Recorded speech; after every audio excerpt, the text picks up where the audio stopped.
আমি যেভাবে পাটিসাপটা পিঠা বানিয়েছি এই রেসিপিটা ফলো করে আপনারা পিঠা বানিয়ে খেয়ে দেখবেন। যদি মজা না হয় তাহলে কমেন্টে বলবেন, আপনার পিঠা বানানোর খরচ আমি দিব। আসসালামু আলাইকুম, কেমন আছেন আপু ভাইয়েরা? একটা নতুন ভিডিও নিয়ে আসলাম। তো আজকে দেখাবো গুড়ের আর নারিকেলের খিরসা দিয়ে পাটিসাপটা। তো আমি খিরসাটা বানিয়ে নিব, সেজন্য এখানে আগে থেকে দুধটা জাল করে রেখেছিলাম। শুধু মালাই বানিয়ে নিয়েছি, 2 কেজি দুধ জাল করে মালাই বানিয়ে নিয়েছিলাম। মালাইটা হয়ে যাওয়ার পরে তার মধ্যে দিয়ে দিলাম, আমি দুধটা আগে থেকেই কিন্তু জাল করে রেখেছিলাম, তার মধ্যে 2 প্যাকেট গুঁড়ো দুধ দিয়ে দিয়েছি। আর তারপরে গুঁড়ো দুধটাকে মিশিয়ে নিয়ে তারপরে দিয়ে দিলাম কুচিয়ে রাখা গুড়। আপনারা যে যেমন মিষ্টি খান সে তেমন মিষ্টি দিবেন। আমরা একটু মিষ্টিটা বেশিই খাই, সেজন্য মিষ্টিটা একটু বেশিই দিয়েছি। তো এখন গুড়টাকে ভালোভাবে নেড়েচেড়ে দুধের সঙ্গে মিশিয়ে নিচ্ছি।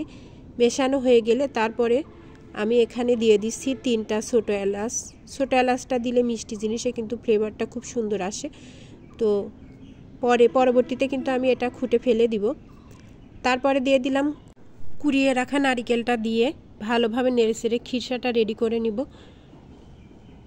এই তো নারিকেলটা দিয়ে ভালোভাবে নেড়েচেড়ে খিরসাটা রেডি হয়ে যাচ্ছে, দেখতে পাচ্ছেন। আর খিরসার কালারটা কত সুন্দর আসছে। গুড় দিয়ে এভাবে খিরসা বানালে খিরসাটা খেতেও মজা হয়। আর শীতের দিনে কিন্তু চিনির পিঠার চাইতে গুড়ের পিঠাটা আমার থেকে বেশি মজা লাগে। আপনাদের গুড়ের পিঠা পছন্দ নাকি চিনির পিঠা পছন্দ অবশ্যই কমেন্টে জানাবেন। তো খিরসাটা রেডি হয়ে গেছে, এখন আমি আটার গোলাটা রেডি করে নিব।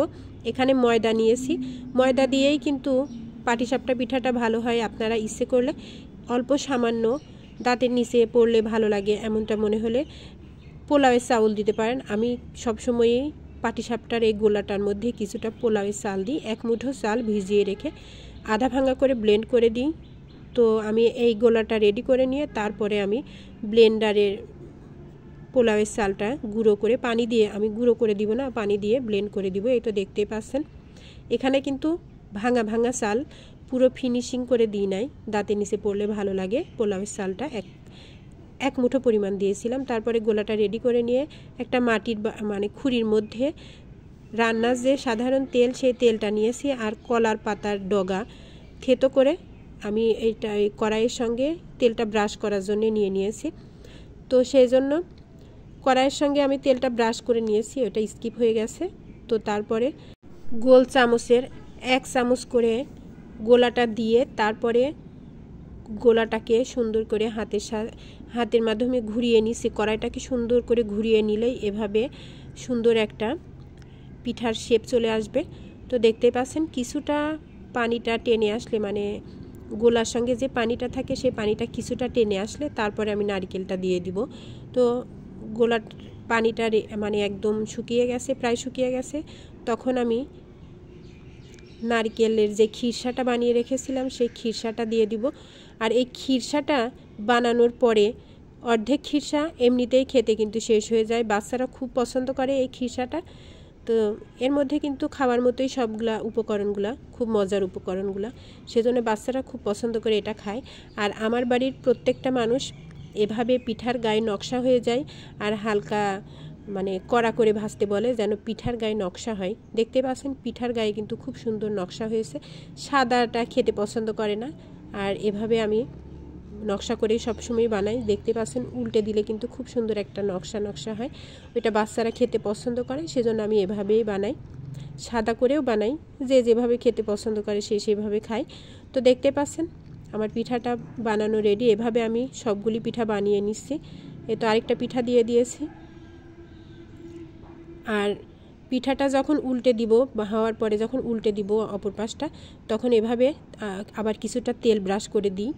এভাবে সবগুলি পিঠা বানিয়ে নিচ্ছি। আর এই পাটিসাপটা পিঠাটা আমার বাড়ির প্রত্যেকটা মানুষ পছন্দ করে, বিশেষ করে আমার ননদের 2টা মেয়ে, ওরা আমার হাতের এই পাটিসাপটাটা খুবই পছন্দ করে। আপনাদের আমার পাটিসাপটা বানানোর রেসিপিটা কেমন লাগছে অবশ্যই কিন্তু কমেন্টে জানাবেন। আর বানিয়ে এভাবে খেয়ে দেখবেন, সত্যি কিন্তু অনেক মজা লাগে এভাবে পাটিসাপটা পিঠা বানালে। গুড়, নারিকেল, তারপরে এখানে থাকে দুধটা বিশেষ করে আগে থেকে জাল করে নেবেন। মানে একদম কাঁচা দুধটা দিলে অত একটা সুন্দর স্বাদ আসে না।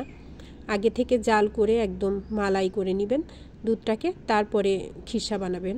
অবশ্যই। আর চেষ্টা করবেন একটু গুঁড়ো দুধ দেওয়ার। তো আজকের ভিডিওটা কিন্তু অনেক বড় হয়ে গেল, আর সুন্দর একটা রেসিপির জন্য কিন্তু ভিডিওটা একটু বড় করে বুঝিয়ে না বানাতে পারলে কিন্তু সার্থকতা নাই। আমার ভিডিও দেখে যদি আপনি কিছু নাই শিখতে পারলেন, সেই ভিডিও বানিয়ে লাভ নাই। তো আমার ভিডিও ভালো লাগলে অবশ্যই লাইক কমেন্ট করবেন আর শেয়ার করবেন।